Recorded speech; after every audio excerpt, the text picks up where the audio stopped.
خطبہ نمبر 58 آپ علیہ السلام کا ارشاد کرامی، جس کا مخاطب ان خوارج کو بنایا گیا ہے جو تحکیم سے کنارہ کش ہو گئے اور لا حکم الا للہ کا نعرہ لگانے لگے۔ بسم اللہ الرحمن الرحیم۔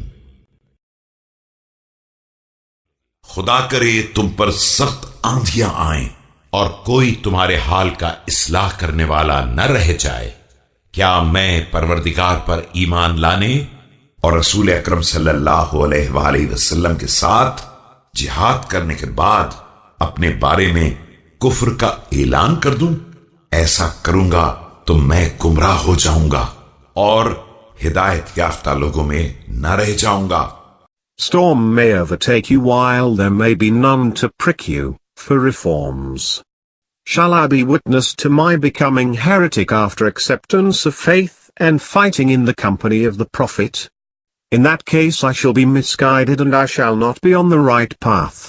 جاؤ، پلٹ جاؤ اپنی بدترین منزل کی طرف اور واپس چلے جاؤ اپنے نشانات قدم پر، مگر آگاہ رہو کہ میرے بعد تمہیں ہماگیر ذلت اور کاٹنے والی تلوار کا سامنا کرنا ہوگا اور اس طریقہ کار کا مقابلہ کرنا ہوگا جسے ظالم تمہارے بارے میں اپنی سنت بنا لیں گے۔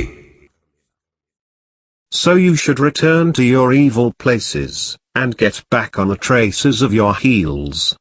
Beware. Certainly you will meet, after me, overwhelming disgrace and sharp sword and tradition that will be adopted by the oppressors as a norm towards you.